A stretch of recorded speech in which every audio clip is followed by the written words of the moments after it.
Greetings, Changemakers, and welcome back to another edition of our Celebrating Changemakers here at Unity for Wellness and Peace. I am Cheyenne Kramer, and I am so fortunate today to have a good friend of mine with me, Miss Kate Phillips. Kate, say hello and tell people why you are so amazing. I love that intro. Thanks so much, Cheyenne. It is wonderful to be here from one change maker to the other. Why am I so amazing? Oh my gosh, let me count the ways. I just bring like a completely new perspective to the financial world, to the idea of retirement, to the idea of investing, to the idea of women and wealth. I think this is an area where we are taught and trained to give away our power, to delegate our dollars, delegate our decisions, just plug into the existing system that has been set up for us so that the powers that be can go ahead and every year just skim more and more of the fruit of our labor. I've got some super interesting statistics around that we could possibly get into, but that's why I'm so amazing. I want to just bring some critical thinking and possibility and hope to an area that is sometimes it can be discouraging and frustrating for a lot of people. Yes, absolutely. Well, and I know that you always haven't always been in this totally upbeat and happy space that you're in now. Would you care to share your story with everybody? Well, what you need to know is that I learned to be upbeat and hopeful when I had less than nothing. And I think that is actually one of the keys because, I used to be a realtor, and I got this passion for teaching people, especially women, around finances, started having workshops in my living room. And then um, started investing in real estate, had multiple properties, and then this thing hit. Most people call it the Great Recession. I call it the not so great recession. And I went through a big financial storm during that time. I bought two properties. I bought my dream home in 2007 at the top of the market. I left my career of real estate. I was in real estate at the time, and thought, I'm kind of halfway set up here. I think I'm going to be able to launch full time into coaching and doing this new work, and bought my dream home east of Seattle by a lake, and this, beautiful two-story home with the white picket fence and a big backyard that backed up against some pasture. And that dream did not turn out like I planned.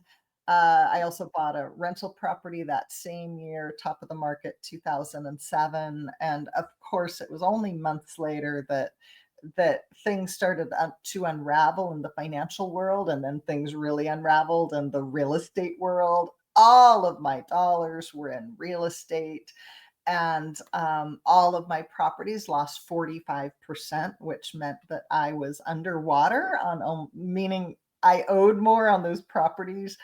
And things look pretty bad, but they can always get worse. And so I started getting, the phone calls from Denver. I was in Washington State at the time, and my father was in the ICU. He went through a series of, serious health crises, and long story short, could no longer live independently. Um, and so I eventually became my father's caregiver and moved him in with me. I was a single mom. My teenage daughter was less trouble than my father. I had to keep on top to keep him out of trouble. And I went through my own health crises as well. Plus, we were in the middle of this big recession, and I learned that I had no idea how to build a business in the middle of a recession. And so there was just it was like this house of cards that started just unraveling and just collapsing, because I had moved too far away. I couldn't do real estate anymore. I was too far away from my old, stomping grounds for real estate. And it just kind of unraveled. I remember month to month, like I'd make some money, but then I'd have like, 5 mortgages to pay, and I'd kind of go, eeny, meeny, miny, mo, which mortgage should I pay this month? And ended up in, short sales, foreclosures, lost my own home and my dream home, lost my own home in a foreclosure, which sounds super, super, super traumatic. It was, but I really truly believe, and I really learned during that time, like our challenges, our financial challenges, like they can be some of the most important personal growth experiences that we go through. Yeah. And it was my chance. I'd been teaching about the importance of mindset and gratitude and all that stuff. And it was like, oh, I get to practice all that stuff that I've been talking about. And I got to learn that my worth, that my confidence and my self-worth was, I couldn't make it dependent on my circumstances. My circumstances told me that I was a big fat loser at the time. And I'm Oh, like, wow. okay, I'm having an experience here. It's a challenging experience. Like, what's the invitation? What's the possibility? I had to go find a new home, and they're like, yeah, just let us run your credit and give us your paycheck stubs, and we need to check your uh check with your last landlord. And I'm like, well, I haven't had a landlord in 14 years. I have no paycheck stubs. And here's what you'll find if you run my credit. So I had to believe in myself first. That was one of the biggest decisions, biggest learnings of that time is there's always a powerful choice that you can make no matter what situation you are in. There's always a powerful decision, a powerful choice to make, even if that powerful choice is, you know what? I'm going to walk around the lake that I live by until my foreclosure, and I'm going to focus on gratitude. I'm going to decide my next steps. I'm going to believe in myself, and I'm going to go get somebody else to believe in me too, whether that's a client, whether that's my next landlord. And I succeeded in scoring the best rental house in town because I did get that landlord to believe in me. Wow. And I I left financial coaching for a long time. I was kind of in shame, like nobody really wants advice from a woman who just lost her home. But I pivoted and became a financial writer, financial and marketing writer for 12 years. I helped co-author books and write a weekly newsletter for investors, and got a chance to learn so much. Mostly wrote for a woman named Kim Butler, who had been Robert Kiyosaki's financial coach when he was writing his first book. So I got to be in a earn while I learn space for a long time until finally I relaunched my own business when I didn't feel like such a loser anymore. But it's all Wow, that is just all amazing. And I know that, and you kind of sprinkled on it a little bit there, but one of the things that I love about your practice and what you do is that you're one of the few people I've ever met that it really is bringing a little bit more of a spiritually based philosophy to the whole world of finance. Could you tell us a little bit more about that, and even maybe some of the specific programs that you're working with to help people? Yeah. Thanks so much, Shan. Yeah, it's spiritual based. And, I say that personal growth is financial growth, that we've got to grow ourselves first. Because, yeah, we can have like the strategies. And I mean, it's true if you put, a certain amount of dollars into, your savings account or the stock market, that you're going to get the same result as somebody else doing the same thing. But really, where the rubber meets the road is so often not in the strategy piece, but it has to do with our belief systems, has to do with our identity, our intentions. How about our self talk? What are we telling ourselves? are we in alignment? Maybe we know the things that we want, the purpose that we're serving and the goals that we have, but does our thoughts, our environment, our self-talk, our emotions, are these things all lining up? I've also done a lot of work with, we might call it like money story. I had a have a program. I'm not offering it right at the moment, but a program called Rewrite My Money Story.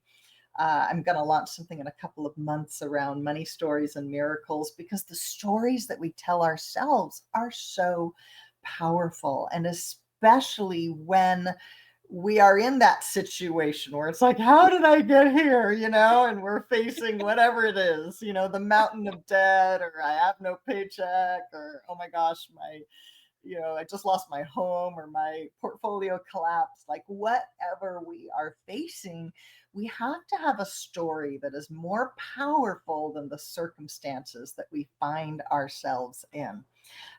Right now, I have a program, I launched it a year ago on the first day of spring, the Wealth Alignment Circle. Only women showed up, and I decided to make it like a sisterhood thing.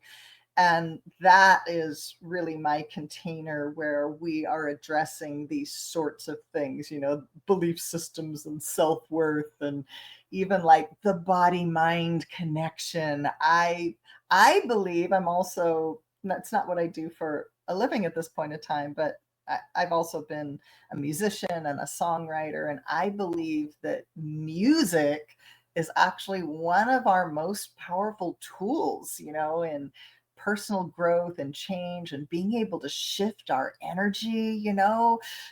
Music's all about energy, and emotions are all about energy, and money is energy. And so, I finally have like owned that. It's not really how I started that program out, but about a few months into it, I was like, oh, every time we meet, I'm bringing a song. There's some kind of a lesson, there's some kind of a song.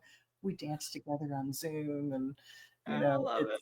it's fun. Well, and you even wrote a song, if I remember correctly. I did. It's on my YouTube channel. I wrote a song called I Receive. I wrote this probably a decade or more than a decade ago.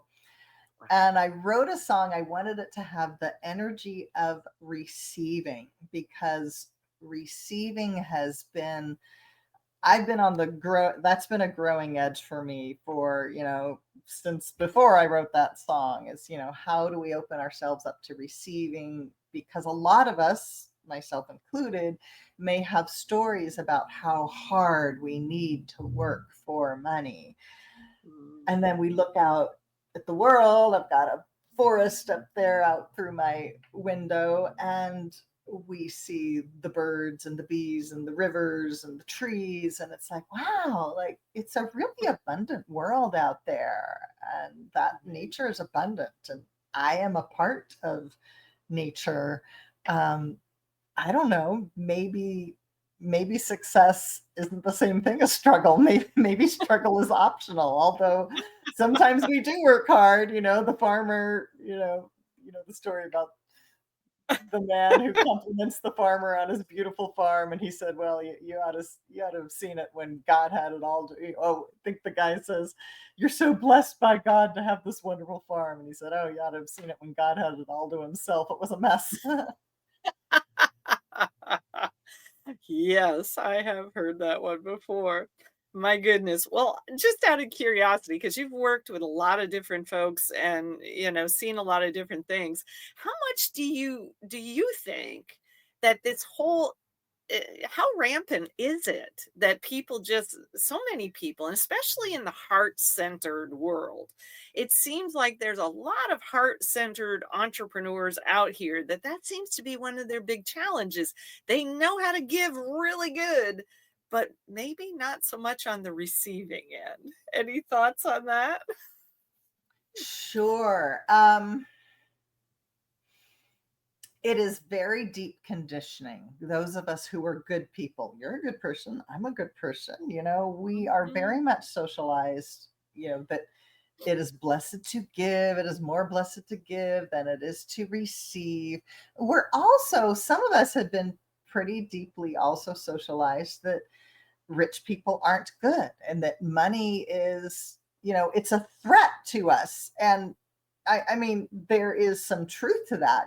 We see that people can be bribed. We see that money can corrupt. So we see these evidences. And then we try to make these situations universal. I had to confront something. I'm not proud of it, but I really, from the time I was a teenager until maybe my young 30s, I was prejudiced against people with money.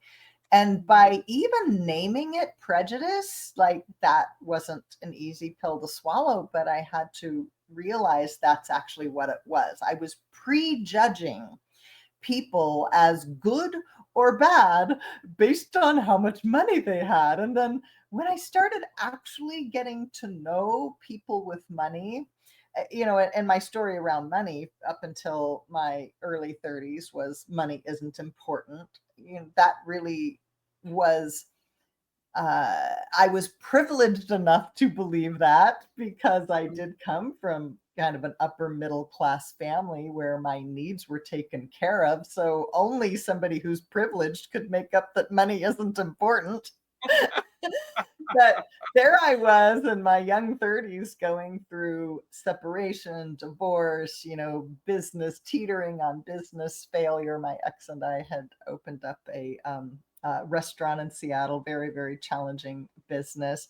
And as we're going through a divorce, I'm like, how am I going to pay these bills? Like, I have a mortgage, I have a bills, I have a daughter to feed. And I realized in that moment, like, it'd be really nice to have money. It'd be really nice to know where the money's coming from. Like, maybe I should change my mind about money. Maybe money really has this role and can be important. And maybe the ways I've been thinking about money are not helping me at all. I started, took on some new mentors, started really um, started just laughing at myself and realizing, how prejudiced I had been that like, well, of course there's good people and bad people, at every economic level and strategy. Like it just was silliness, but I didn't recognize it as that. And as a matter of fact, I think that the people, when you look at anybody who has built up a really successful business, they're meeting needs for somebody. Mhm. So when people are spiritually based, we've got to look at how are we helping others?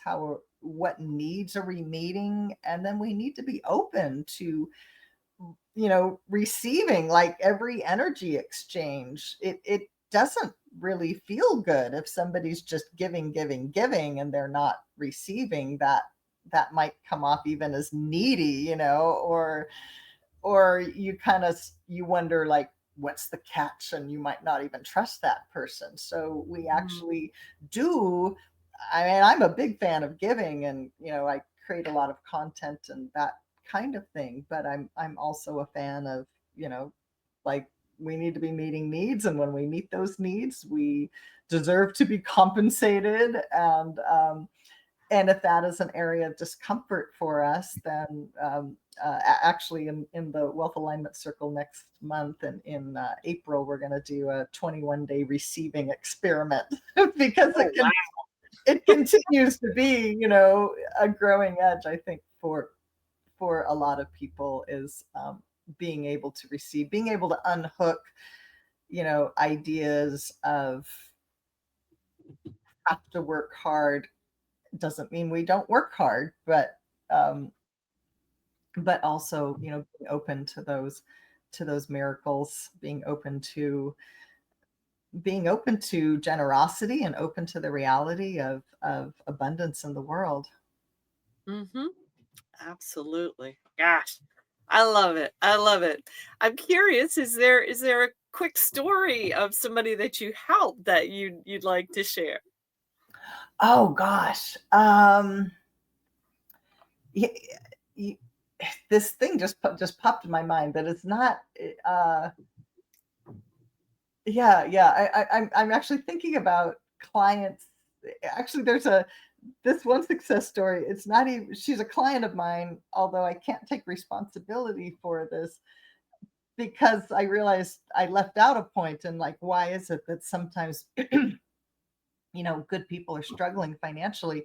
And sometimes it is the strategy. I was saying earlier how, so often it's about personal growth and habits and thoughts and all those things, but sometimes it is about the strategy.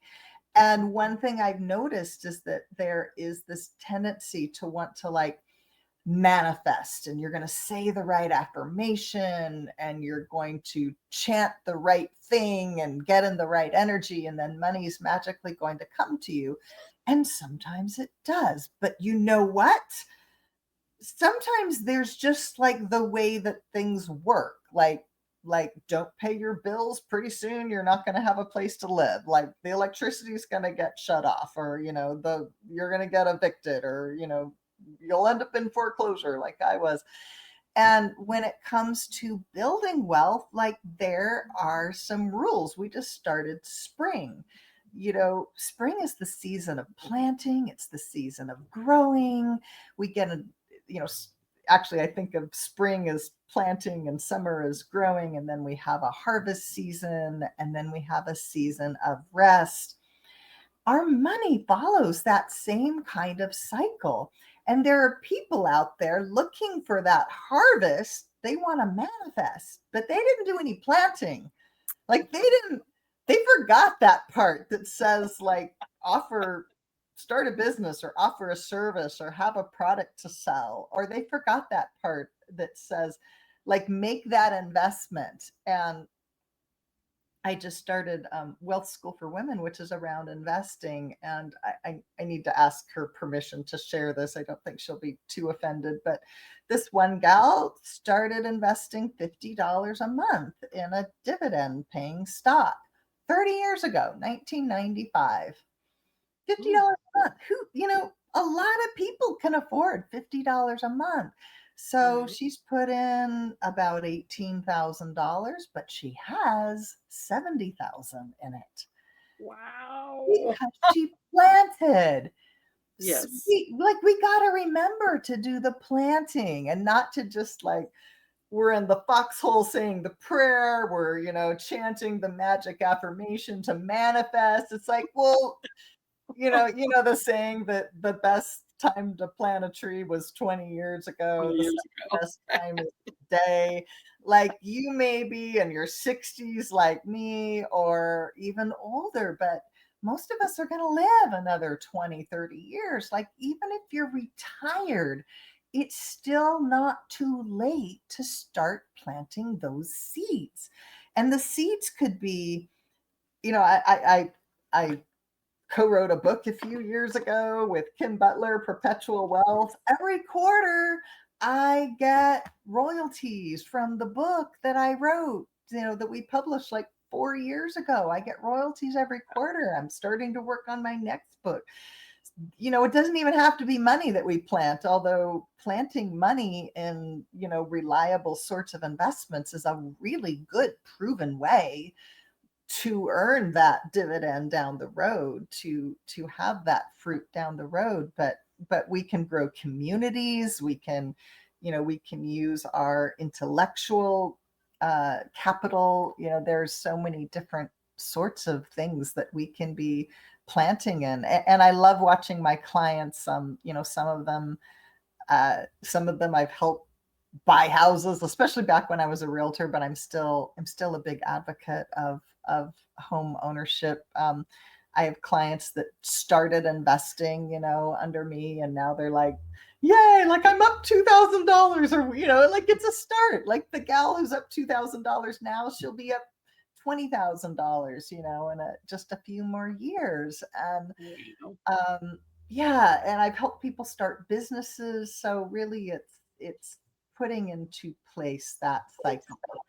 We plant, we grow, we harvest, and then we rest. And we have to remember we don't always know when that rest season comes, when the winter's going to come. I mean, we know when it is on the calendar, but the season might be different in our money world. And we have to remember that Yes. you don't harvest strawberries 12 months out of the year. Right now there's a fair amount of drama and concern with some people around, like, the economy feels a little bit shaky, and that actually might be a sign that it's time to get ready to plant. That you know Yes, when yes. things look shaky, like go towards move towards the discomfort, exit the drama, move towards the discomfort.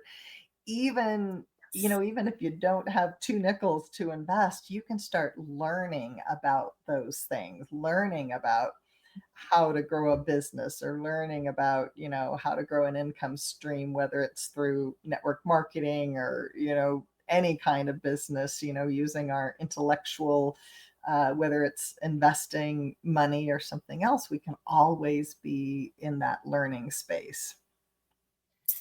Absolutely, and your point is well taken, because once you get the knowledge, if you never apply it, then it doesn't do much. Action is required. Yeah, shelf help doesn't do a lot of It's good. true. I think I saw an acronym for ACT, ACT, action changes things. So, Oh yeah, yeah. I've seen you share that. Accent changes things. It sure does. for sure. Well, Kate, it has been amazing to have you here today. Is there any way that people can reach out to you? They can. If they're watching this here on Facebook, I know you're going to put this on YouTube, as well. In Facebook, I am the Kate Phillips, except no substitutes. I invite people to come and friend me or follow me. I've got a Facebook group as well, Total Wealth Creators. I've got I'm Total Wealth Kate and Total Wealth Coach on Instagram. I've got two. One of them I share some personal stuff on. The other one, starting to grow that is just a finance.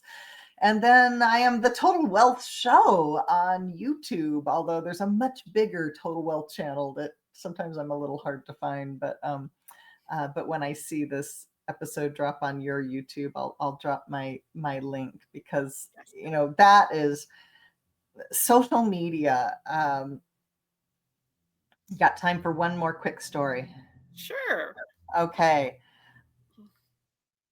15 or so years ago, I was part of a amazing networking group in Seattle called Biznick. And one night, the founders, they were super excited to have this guest speaker. I had never heard of him. He had just written his first book. I'm like, am I really going to fight an hour of traffic to go hear this guy? But they were so excited that, okay. Snuck in a little late. It already just started. I got in the second row, and I sat there in the second row about 10 or 12 feet away from Mr. Gary Vaynerchuk on his very first book tour. Got a chance to meet him, have a book signed. It was his book, Crush It. And here we were just sharing, like, the social media world. I was so excited that night. I could not sleep because Gary Vaynerchuk drove home how the internet and social media is exploding. And you know what? Most people are going to be consumers of content. But there's never been an opportunity like this in the history of the world, that you, Cheyenne Kramer, you, Kate Phillips, you, listener, you can go out and you don't have to just be a consumer. You can start creating content. You can go on TikTok, on Instagram, on YouTube, and you can start creating content and sharing what you know and sharing your passion and all the stuff. And you can compete with the biggest companies in the world on these platforms for for free. And we forget, like, sometimes things seem really difficult these days. And on a day when things seem difficult and the algorithms are not in my favor, and I felt like I worked really hard for no result. Yes, we all still have those days. I think back to sitting 10 feet in front of Gary Vaynerchuk, and how I felt in that moment, realizing that we have these opportunities right in front of us that were unheard of 20, 30 years ago. And so don't just be a reactor, be a creator. Don't just be a consumer, be a creator. Like you, sometimes it feels like a whole lot of planting before we see the crops, but don't get discouraged, because the more seeds you plant, the greater your chances are that, yes, you're going to see some fruit down the road. And we have possibilities that we've never seen in the history of the world, and we can't forget that. That is such a better focus than the drama that's out there when you turn on the mainstream media and people are fighting online. I'm like, just leave me out. I know your thing, unity for wellness and peace. I'll say unity for wellness, peace, and prosperity. That Yeah, and being unified within ourselves is a great place to start, and being clear on what it is that we are creating and expanding in the world. Mhm. That sounds kind of like a mic drop to me right there. It does.